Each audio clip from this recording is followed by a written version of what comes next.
Karena sugesti. Oh. Kekuatan pikiran itu kan gede banget. Jadi kita yang menciptakan kesembuhan kita sendiri. Ya.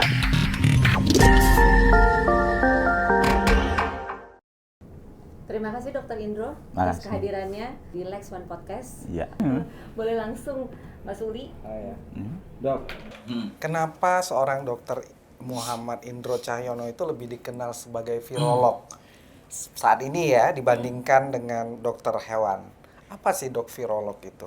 Apakah karena lagi viral jadi virolog itu sama dengan sesuatu yang viral, gimana dan mungkin bisa dijelaskan? Ya, makasih Pak Uli. Jadi sebenarnya saya berawal pendidikan awalnya memang dari kedokteran hewan. Kemudian kita lulus sekitar tahun 2000 sampai kira-kira tahun 2005 atau 2006. Nah itu saya bekerja di salah satu lab referensi penyakit hewan nasional sebagai peneliti virus. Saya bekerja di lab virologi waktu itu, mulai dari sekitar 2005-2006. Dan kemudian fokus untuk melakukan penelitian tentang virus sejak itu sampai sekarang. Nah, virus yang diteliti waktu itu ya sebagian besar memang virus di hewan, tapi kemudian kita setelah kita mulai mengembangkan lagi, kita akhirnya mulai mempelajari juga sama seperti sekarang virus yang untuk manusia. Jadi kalau misalnya di ilmu virologi, itu virus tidak dibedakan, mau dari dia hewan, mau dari manusia, mau dia dari tanaman, selama dia masih jadi virus, itu termasuk ke dalam ilmu virologi. Dan kebetulan jadi dari 2006 sampai sekarang mungkin berapa? 15 tahun? 15 tahun.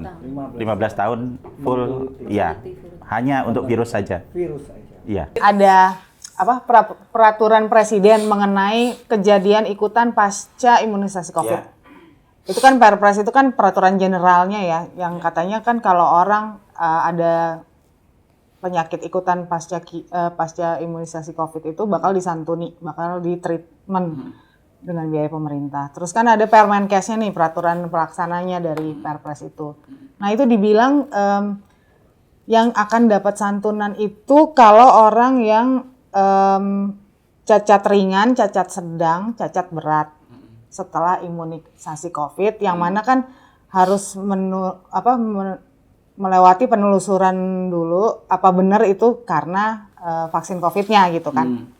Itu dibilang ada kejadian cacat beratnya itu kehilangan fungsi anggota gerak tubuh, tuli, buta, sakit jiwa. Yang saya mau tanya, emangnya ada dok orang abis vaksin bisa buta, bisa tuli, bisa sakit jiwa?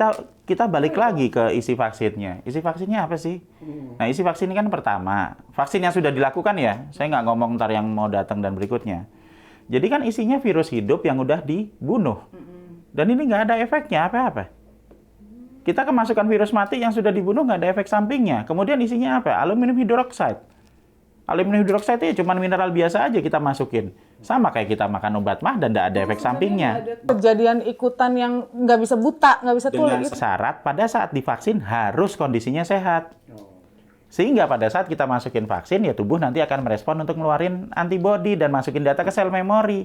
Tapi nggak pernah ada loh. Saya belum pernah Sehat lihat. tuh maksudnya apa sih? Kalau orang sakit jantung nggak boleh? Lah, sehat itu ya tidak dalam kondisi demam, tidak dalam, kalau misalnya katakanlah ada penyakit bawaan, lah ini kan nggak ada hubungannya sama penyakit bawaan. Tapi darah tinggi nggak boleh dok divaksin? Nah, darah tinggi karena apa? Kalau darah tinggi karena stres, nanti yang terjadi orang sudah stres, begitu dia divaksin langsung kejang-kejang. Karena apa? Karena dia stres. Orang sakit jiwa divaksin tidak akan sembuh, tetap sakit jiwa, kan gitu. Benar dok. Dok, menemukan vaksin ini seheboh virusnya itu enggak sebetulnya? Sulit nggak menemukan vaksinnya? Sejujurnya. Menemukan vaksin untuk COVID-19 ini. Kalau kita balik lagi ke virus awal, mengisolasi virusnya jauh lebih sulit dan lebih heboh daripada bikin vaksinnya. Isi vaksinnya adalah virus yang dimatikan. Iya. Berarti dokter piara virus yang dimatikan apa yang hidup? Ya untuk bikin vaksinnya kan kita harus punya virus hidup. Oh hidup ya. Nah kalau kita bisa mengisolasi virusnya, maka kita akan bikin vaksinnya. Nggak akan butuh waktu lama kok kalau bikin saja ya. paling 2 minggu gitu selesai. Nyari bagaimana cara membunuhnya itu ya, Dok? Ya sudah, membunuhnya udah standar biasa saja. Kita kerjakan, kita inaktivasi paling nggak akan lebih dari 24 jam. Punya virus tuh dokter berapa orang? Saya nggak tahu yang lainnya, saya sih punya. Dok, saya mau tanya kalau efeknya itu ada beberapa orang yang saya tanyakan setelah vaksin efeknya ada yang lapar, ada yang ngantuk, ada yang demam, ada yang horny katanya. Itu loh. Di berita itu kan ada yang justru lebih menginginkan hubungan. Iya. Gitu loh. Jadi Nengok Ada siapa? yang lebih bright, ada yang lebih oke, kita ngomong sih? satu persatu dulu ya. Kalau misalnya nanti yang sudah divaksin tiba-tiba jadi lebih gede gitu, saya pikir lebih gede ngibulnya gitu.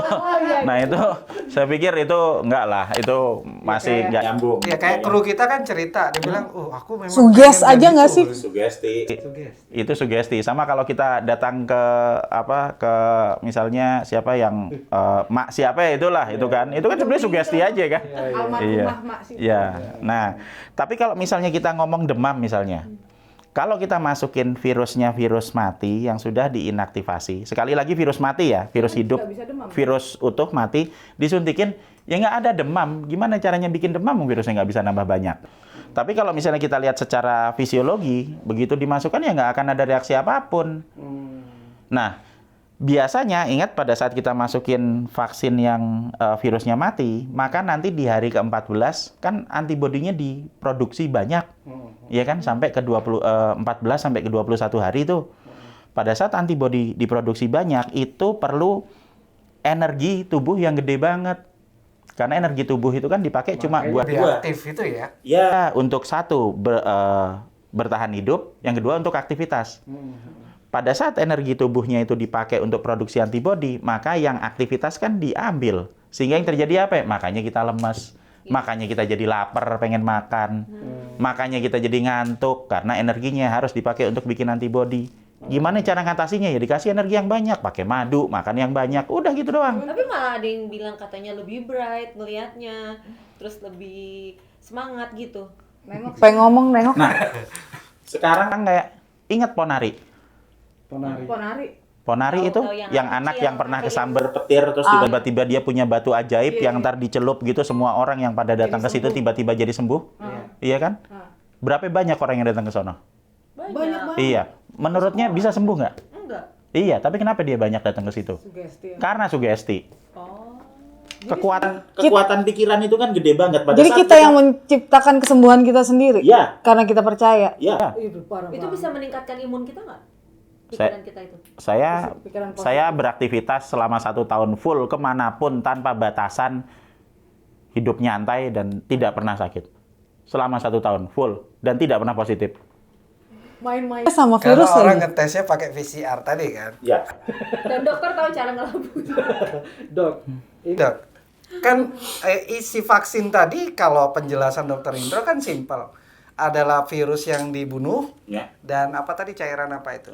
Ajuvan. Kenapa katanya kan kita lihat ya ada lembaga inilah ya keagamaan yang bilang ada vaksin tertentu yang Haram. mengandung unsur babi walaupun penggunaannya karena dalam kondisi genting Jadi mendesak mubah. itu jadi mubah. Ya. Gitu. Jadi Tripsin, Dok. yang disebut itu kan masalahnya tripsin kan. Tripsin itu enzim yang kita pakai untuk melepaskan sel dari tempat kita numbuhkan sel. Vaksin ditumbuhkan di sel. Nah, untuk supaya vaksin ini bisa tumbuh di sel, maka saya perlu sel. Ada yang namanya sel lestari. Sel lestari itu apa? Saya punya sel 1, saya tumbuhin di sini, kemudian saya kasih medium untuk pertumbuhannya supaya dia bisa jadi banyak. Kenapa harus jadi banyak? Karena kalau misalnya selnya banyak, saya bisa numbuhin vaksin banyak, virus banyak. Kalau virus selnya cuma 1, saya cuma bisa numbuhin 1 gitu loh. Jadi saya perlu ini banyak. Sesudah ini banyak yang harus dilakukan apa? Selnya dilepas. Supaya apa? Supaya nanti bisa dibagi-bagi. Oh ini di tabung ini ada 10 tabung, masukin virus lagi, masukin virus. Jadi tambah banyak. Untuk ngelepasin sel ini pakai tripsin. Jadi tripsin ini cuma dipakai untuk ngelepasin aja. Begitu sudah lepas dan sel ini dibersihkan, tripsinnya tidak ada sama sekali di dalam sel. Berarti yang Tapi dibilang di ada dalam tripsin itu proses pemijahan, Iya, pemijahan. cuma untuk melepas aja. jadi kebetulan mungkin pas di vaksin yang dibilang ada tripsinnya itu kemungkinan masih ada sedikit karena dia habis Tidak. dilepasin itu. Tidak bisa. Katanya Kalau misalnya masih ada tripsin di dalam vaksin, vaksinnya dianggap gagal karena tidak boleh ada. Jadi pengertian bahwa bagaimana pemakaian tripsin di dalam lab itu beda dengan kita nyampur Indomie. Iya kan? Kita nyampurin nih, oh minyaknya sama ini, oh kecampur semuanya jadi satu terus dibawa. Enggak. Enggak kayak gitu. Tripsin hanya dipakai untuk ngelepasin saja. Sesudah itu tidak boleh ada tripsin di dalam selnya karena kalau masih ada tripsin di sini dianggap gagal. Dok, satu lagi aja. Jadi kan gini, banyak yang bilang nih, abis orang terinfeksi COVID, abis itu kan udah sembuh nih. Udah sembuh, terus banyak yang bilang jadinya dari setelah COVID itu dia jadi darahnya jadi lebih kental gitu. Jadi banyak orang malah meninggal karena stroke atau apa karena penggumpalan darah. Iya. Itu emang benar COVID bikin begitu. Nah sekarang virusnya itu kan coronavirus. Kita ngelihat dari beberapa sisi ya. Pertama dari sisi virusnya, kedua dari reaksi virusnya terhadap tubuh kan gitu. Kalau dari sisi virusnya, coronavirus itu tidak menggumpalkan darah. Yang menggumpalkan darah itu 3. 1. Orthomyxovirus, virus flu. 2. Paramyxovirus, virus parainfluenza. Dan 3. Adenovirus. Orthomyxo terus apa? Orthomyxovirus itu virus influenza. Kan direkam. Kemudian paramyxovirus itu virus parainfluenza. Dan yang ketiga adalah adenovirus. Iya. Nah, juga. iya. Sementara coronavirus itu tidak. Dan memang kalau kita ngelihat dari sifat virusnya, dan saya pikir mungkin agak sedikit lucu jika ada yang menggunakan adenovirus sebagai virus live untuk melawan coronavirus. Nanti silahkan dicari sendiri. Silahkan dicari sendiri. Kok dilawan pakai yang lain? Oh iya, nanti dicari sendiri. Oke. Nah, kemudian yang berikutnya itu adalah tentang apa yang dilakukan oleh virusnya terhadap tubuh. Oke. Pengentalan itu kan terjadi karena kita kekurangan cairan, iya kan? Nah, sementara virusnya itu kan dia tidak akan ngisap cairan. Dia cuma bikin radang saja dan demam.